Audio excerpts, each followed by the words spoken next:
Here's how you can make your very own head movement system in Roblox Studio in less than 1 minute. The first thing you want to do is go to this video descriptions, press the link, get the model, and if you did everything right, you're basically going to have this script show up inside of your inventory. I'm going to be dragging this event inside of replicated storage, this goes inside into the server script service, and the local script inside of the starter character scripts. Please make sure you place it right here and not inside of the starter player. Thanks. So I'm going to be hitting play and let's see if it works. And it does.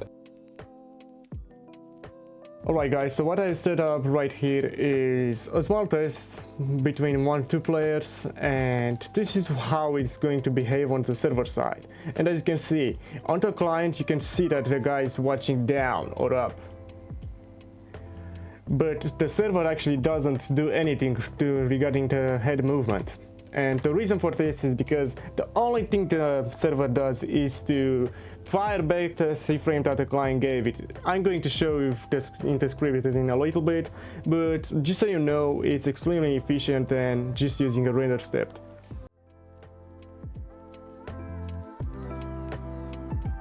Alright, so before I start explaining to you what this code does, it's important to note the many features it currently has. It's scalable and easy to change, it supports both rig types, which was helpful for me, especially 36 rig that I hate with all of my soul. It works with any kind of device, PC, console, mobile, Nintendo Switches, heck even smart TVs. It's unironically 10 times faster than all of the other systems that use render step or heartbeat as their code loop, and the server doesn't do a lot of work.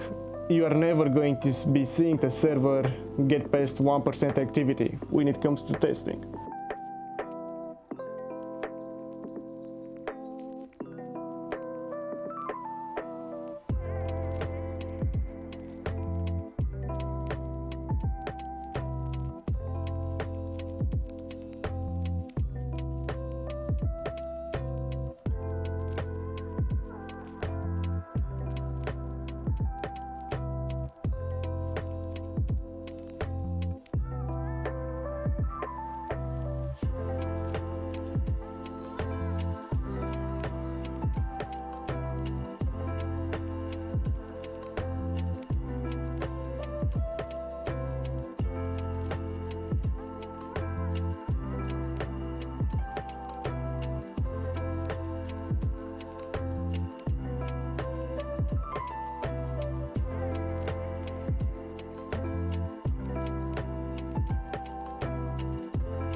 Alright guys, so while doing some maths I just realized that the system itself isn't inefficient because of the logic. It's inefficient because of the Mouse.Event event.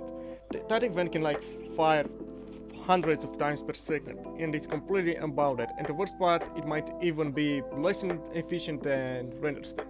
So instead of reacting to every little input that the player makes, we're going to be switching to a fixed update loop, and I'm going to show you how you can do that in less than 1 minute. Oh, and in case you're wondering about those who didn't make it this far, it's that problem. Like, I feel like they haven't even watched the featured section yet.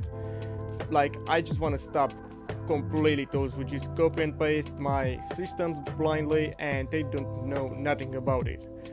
Like, this is basically capitalism. I create a problem, then I offer you guys a solution. So yeah.